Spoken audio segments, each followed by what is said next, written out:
Hey everyone, I'm here with Dominique. We just recorded an awesome podcast episode that's going to go live sometime in the near future about the cost of healthy keto living and how to navigate the waters of budgeting and groceries and all the things.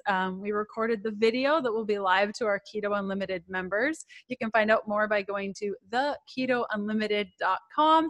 And we wanted to have this side video also for our Keto Unlimited members. They get access to this video long before the public, just about how people can be really weird around money, how to balance your relationships around money. And we also wanted to touch on the requirement, or at least what people think is a requirement when it comes to keto products, what products you need, what products you can skip, or if you really need them if you're sticking to a budget. Dominique, thanks so much for joining me.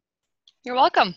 Yeah, so first let's chat about the product piece and get that out of the way, because it's something that many people have concerns about. Like, I just started keto and I just dropped insert amount, $200 on all these products, and that's my grocery budget for 2 weeks. What do I do?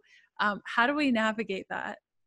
Yeah, so that wasn't a problem when I started keto 2 years ago, because those products just didn't exist. So back when I started keto, all I did was I cut out starches and grains, and I started buying a little more healthy fats and leafy greens. And that's all that you have to do, right? What you do need on hand is salt. Depending who you ask, any salt. I like pink salt because it tastes good and it might have some trace minerals in there that are good for you.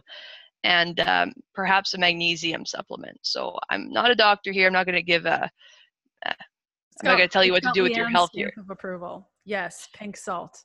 Yeah, pink salt, magnesium, either from vegetables or a supplement. You can talk to somebody about that, find out what works for you. But otherwise, that's all you need, right? So there's a lot of convenience products that have come out, like ketone supplements or bars or different foods. And I love Susie's bars, by the way. Those are awesome. Love good fats. Those are great. But they're not required in your keto diet. So some of these things are great to have on hand in case you're ever not planning properly or you randomly get hungry, you can't go home for dinner or something. Good to have something on hand. But it's just not required, especially if you're on a tight budget, to buy all these things right off the bat when you start keto. Yes, I totally agree with you. Something that I've been playing around with, we have a vacuum sealer at home, and I've been making my own nut butter fat bomb packet thingies and just sealing them in little vacuum seal bags that I've made. And you can make them as big or as little as you want. And I've been storing them in my purse. So if I need something, I have something, and it wasn't store bought and it didn't cost an arm, a leg, and a small child in order to get. So that might be something that if you need something and spending, $7 on a fat bomb packet, which I've seen, they range from like $7 to $12 US dollars. You can just make your own. That's right. And there's a time and place for everything, right? Like if money isn't a concern to you and you like the convenience and you want to support that business, then go ahead, right? But most people I talk to are trying to save money somewhere. They're feeling stressed about their finances. So that's a really easy way to reduce your overall expenses. Just stick to the basics. Totally. And let's chat about people being weird about money and people being stressed about money. Like, it's a huge stress. And I think it's one of the main contributors to our overall chronic stress occurring right now is money stress. And we were chatting about in the recording how, people have different goals and nobody really talks about money. And I had mentioned, in a relationship where you have two people that are providing for the household, different people have different goals, different views about money, different relationships about money. How do we navigate this weird relationship we all seem to have with money? Or not all, but most of us. Yeah, so first off, it's important to have an open conversation, and sometimes that conversation might get a little challenging to have, right? Because you might want to think that you and your significant other want to do everything together and have all the same goals, but it's okay to have some goals that are separate, right? Like for myself and my significant other, we wanted to buy a house together, so we bought a house together. Then we wanted to save for our next house together, so we're doing that. But I've got other goals that are separate. For example, I want to travel next year, and that's up to me, right? And then he wants to save more money, so he can do that, right? And that's okay. So if you have that conversation and you don't feel like you need to have the exact same goal all the time, then you can be you and your partner can be your partner, but you can still work towards generally some combined goals. So if you have a goal on paper and you find out either among yourselves or by talking to a financial advisor, you figure out, okay, I need to put aside this amount every month to reach that goal.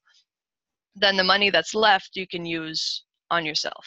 And that just removes a lot of the, I don't know if I saved enough, I don't know if I'm paying off my debt fast enough, or I don't know if I should have more money left over. Like, that just removes a lot of the unknowns. And when you have a plan and you're sticking to it, then it just allows you to take a breath and just, okay, I'm on the right track, right? Because otherwise we don't know if we're on the right track. A lot of people, they're like, oh, I'm 30 or I'm 35. I don't know, I have this much in savings or I have no savings.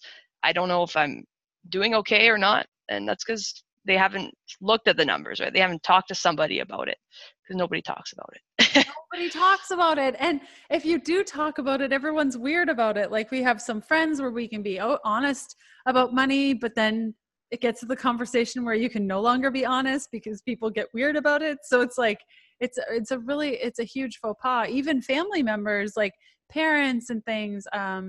So if one has a plan, and I think what can cause a lot of stress also within relationships is not hitting that plan. Say one of them loses their job, or you become a single parent.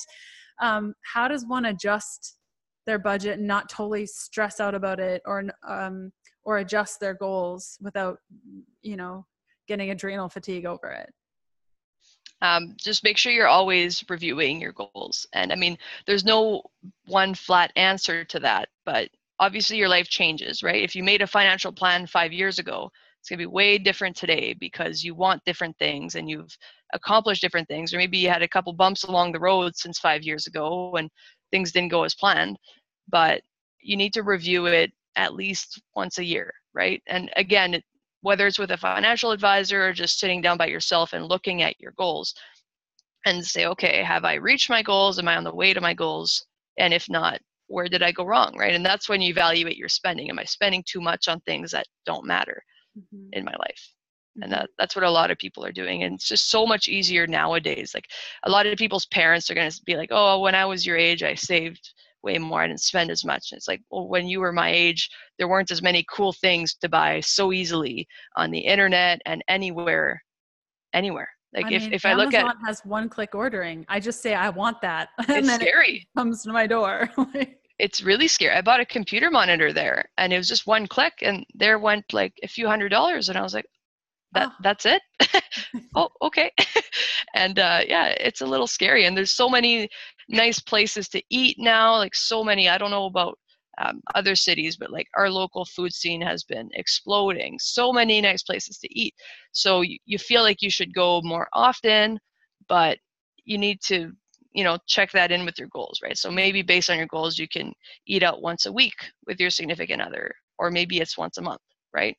And if you talk about that together, then you can find some spending that works for you and still makes you happy, right? You got to find a good balance. Amazing, Dominique. Thank you so much for sharing your wisdom. Thank you for coming on again. You're welcome.